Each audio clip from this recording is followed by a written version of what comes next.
What's up, YouTube? I'm Josh, and this is Beard Meets Flavor. Today, we got a viewer request, which I'm pretty excited about. Fall is upon us. So, we're gonna make a beef stew. Something nice, hearty, warm, that's gonna fill you up. It's gonna taste fantastic, and it's super simple, and based off of what I'm seeing on the table, not bad for you either.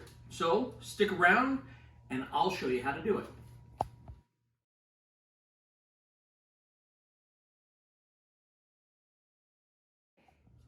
So we've got an abundance of ingredients here. So we'll just kind of go through them one by one. So first thing we'll talk about, I guess, is this nice slab of meat. So you can kind of use a bunch of different meats for this. That's the cool thing about a beef stew is you can kind of do whatever you want. From vegetables to whatever you want to add, you can make it your own and make it delicious. So I went with a tri-tip. It's got good marbling inside. It's going to be tasty. These are also really good on the smoker. And you can even do that. You can, if you have a smoker at home, you can smoke this for a little bit, get some smoke on it, then cut it up and put it in your stew. I thought about maybe doing that, but decided to kind of rein in some of the crazy and keep it as simple as possible. So first thing I'm going to do, I'm going to kind of get rid of this silver skin here and some of this extra fat. The silver skin, it won't break down no matter what you do, so it's always going to kind of just be this little elastic piece. And so you kind of do that by getting up underneath it. And you know, obviously you don't want to get you want to leave as much of the meat as possible.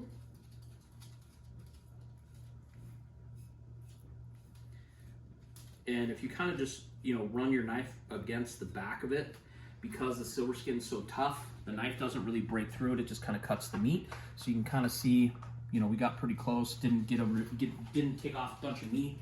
We'll do the same thing down here.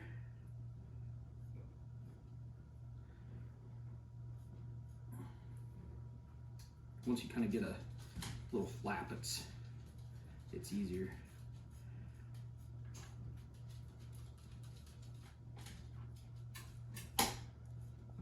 Okay.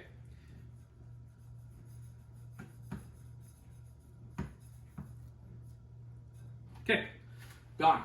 And that's pretty much it. That's really all we need to do. Otherwise, there's a little bit on the back, but I'm not going to mess with it. I'm just going to get rid of some of these big fat chunks.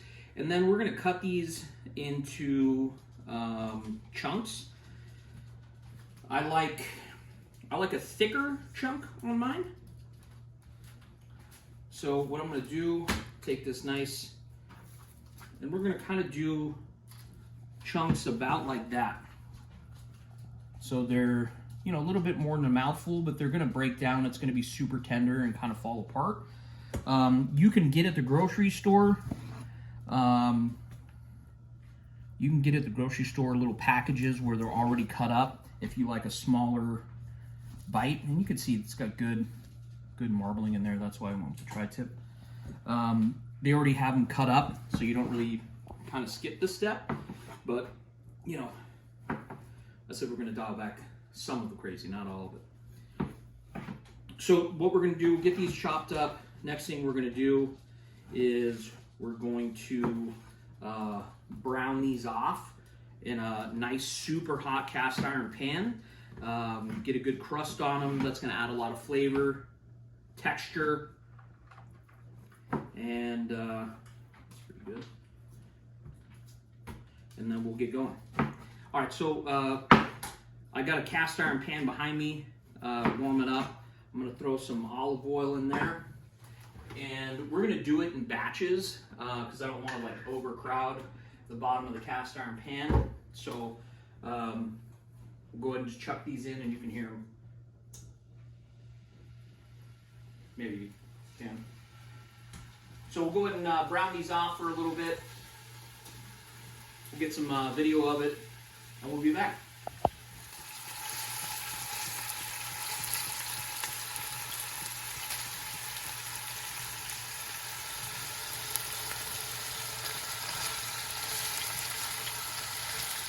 Okay, so the meat sizzling away.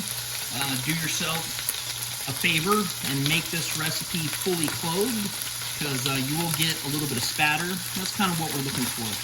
Yeah, sorry, babe. You want a good crust, and actually I probably could have left those a little longer. But yeah, something like that. You want just a nice little crust on there. You don't want to cook these through, you're just trying to get a crust.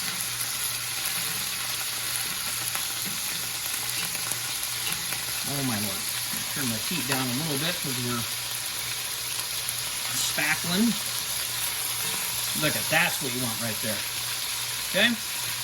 Alright, so we're going to go ahead and cook these guys off. Try and get the same thing on the other side. I'll leave them for a little bit longer and get a good crust. We're going to pull these out once they're done. Cycle in the few remaining chunks and go from there. But like I said, you know, everything's kind of uniform. I like a bigger chunk. I don't like the super tiny ones. But, you know, so we'll let these finish off. We'll do the last few pieces of meat that didn't make it in. The biggest thing is you don't want to overcrowd it because you don't want the temperature to drop, which is why I'm using the cast iron Dutch oven, because it retains heat real well. You can make this in a crock pot. You can make this in an instant pot as well. And you know, with the crock pot, you can drop it in the morning, let it do its thing, come home, have dinner ready.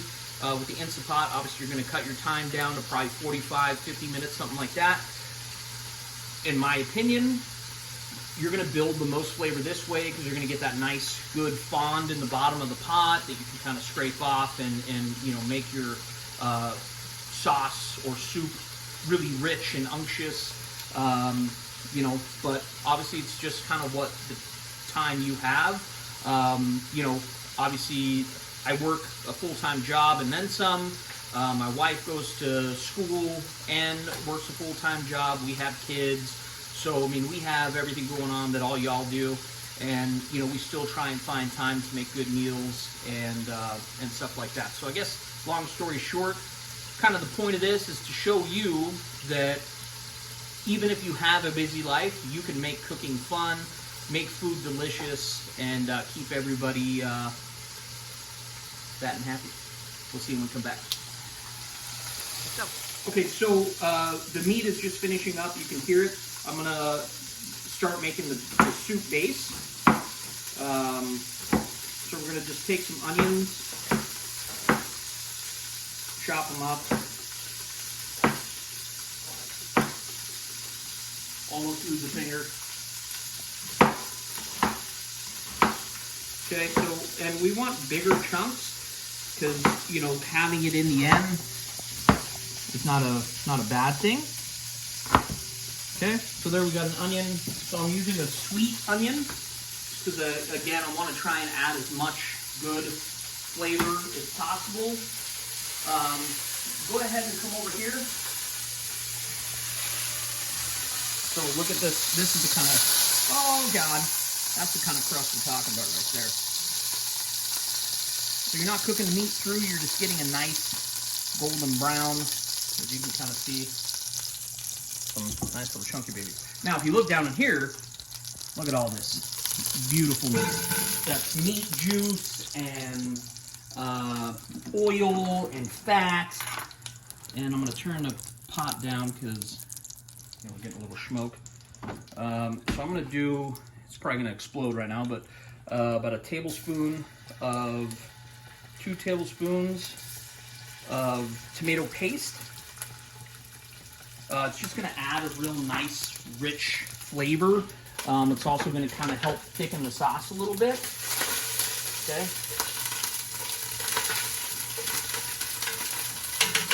I'm going to add our onions.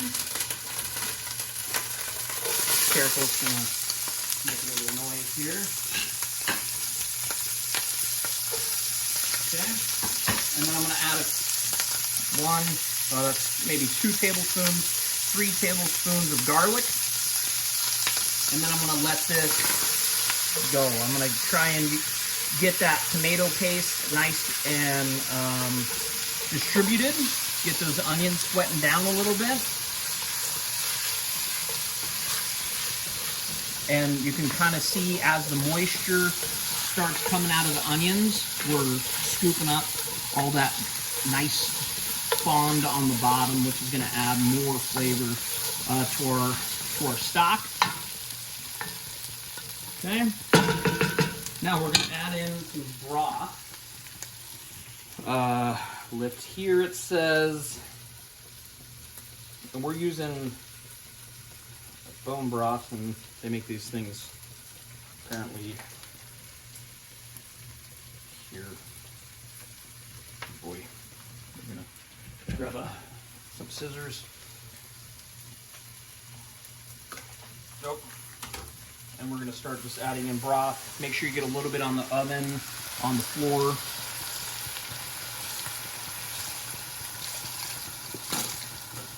Okay, so about 2 cups, same thing. I'm gonna start just scraping the bottom, get all that fond clear. And so if you come over, you can kind of see, so you can see through the, as you kind of get a glimpse, that pan bottom is clean. So we're using the moisture of the broth and everything to get that goodness off the bottom. Okay, I'm gonna add another thing of broth, because again, with the beef stew, you're kind of making a soup, so you want it to be a little looser than if you were making, you know, like a pot roast or something like that. There we go. And that beef broth will really add a lot of flavor. Okay, so now we're going to start adding the rest of the ingredients. So I'm going to cube up some of these red potatoes. I like red potatoes because they have a little bit more body than like a russet or something like that. Once they're cooked, they're going to hold their shape a little bit better. And that's kind of what we're going for. Little chunks. So that's kind of what we're going for. Quartered. So you got, you know, fairly equal sizes. And we're gonna just chop these guys up. We'll chop up some celery. That's a little bigger than I want. So you can kind of, you know, gauge, just cut them down to where they're, you know, like so, you know, maybe inch cubes-ish. All right, so we're gonna go ahead, we're gonna put in the potatoes. We'll put the meat back on top, and then we're gonna throw this whole thing in the oven at 350 degrees, and we're gonna let it ride for 4 hours. Let that meat really break down, let the flavors of the vegetables impart into the stew sauce, and let it all kind of come together. This is big boy, so we're just gonna kind of do like that. And we'll dump in some carrots, some celery, and then I'll show you the meat. So we'll be back in just a second.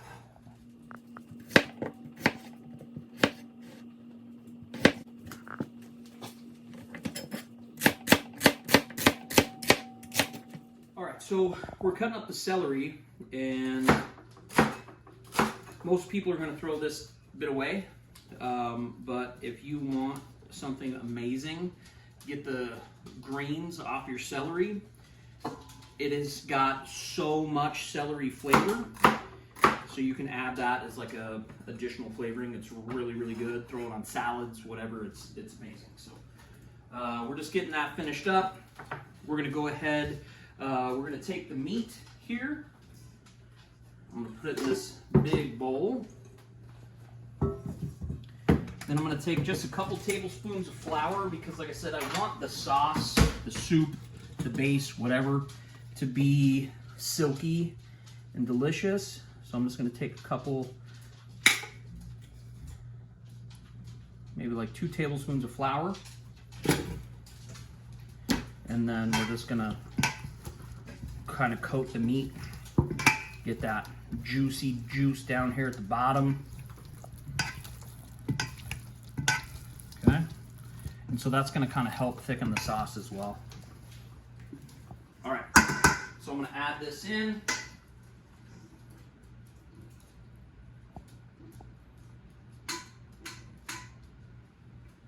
Okay. And so you can kind of come see now. Go ahead and work the meat and everything down in there. Now, I really haven't seasoned anything yet, so I'm gonna go ahead and add my seasoning now. I don't know, some salt, a bunch of black pepper, freshly ground. I'm gonna add a little ground cumin.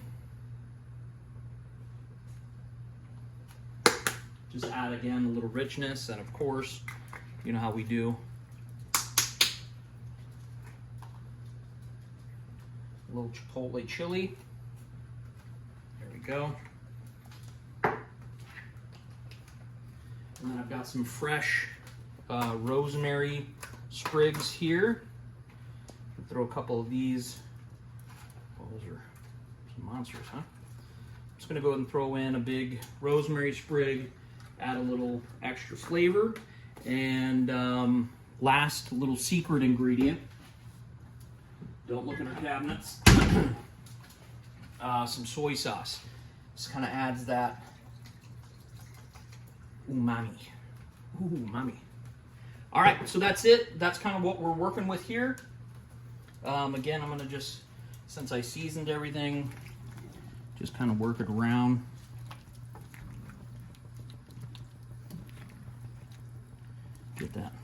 Get in there, rosemary.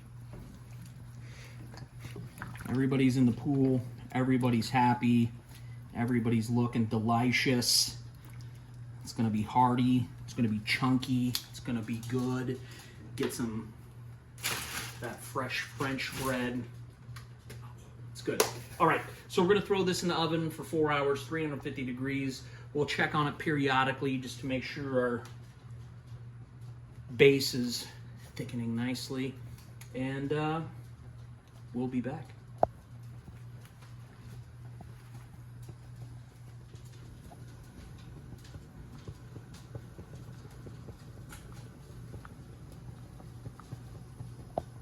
Okay, don't panic, but we already effed up. Forgot the carrots. Carrots are 1/3 of the mirror plot, and we forgot them. I like the babies. Okay, so you know, eyeball it. I'm gonna use about a half a bag of babies, like baby carrots, not actual babies. Who eats babies? I'm not Jeffrey Dahmer.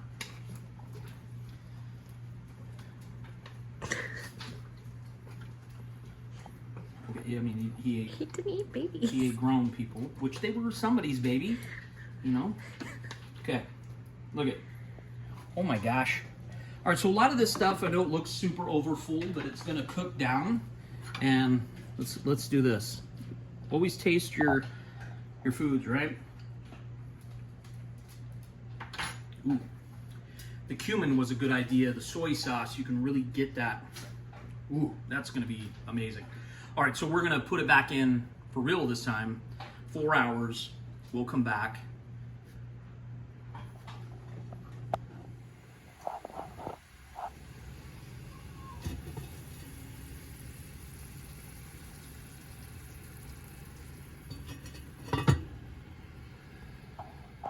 YouTubes, we did it. Let's come take a look, right? Oh, come on. You got the carrots, you got the peas, you got the beef, you got the onions, the garlic, the sauce. Look at, see, the sauce isn't like watery, it's nice, unctuous, a little thick. Super flavorful. All right, let's plate it up.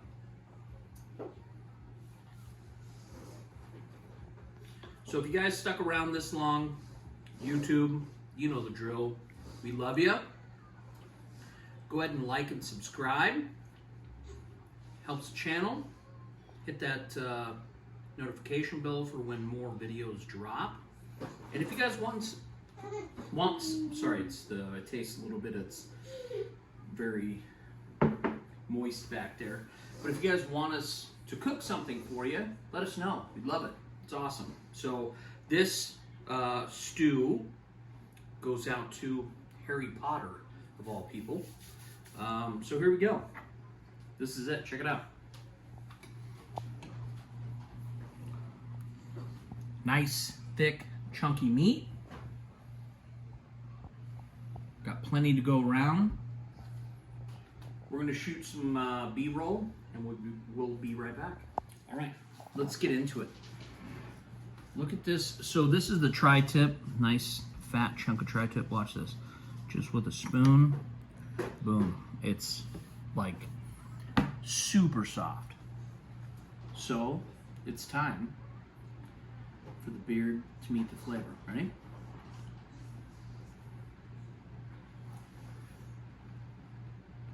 Man, that meat is so tender, so flavorful,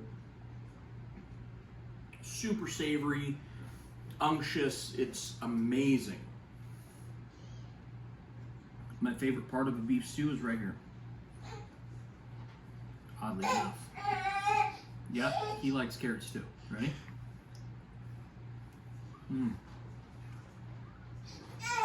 I mean, it literally just melts in your mouth. The vegetables, everything is. There's a little potato. Man, that's good. All you need to pair it up with is a nice, good, fresh French bread. That's it, YouTube. Perfect for any fall day. Labor of love. I love it. She loves it. He loves it. You guys are going to love it too. Thanks, YouTube. Love you guys. We'll see you on the next one.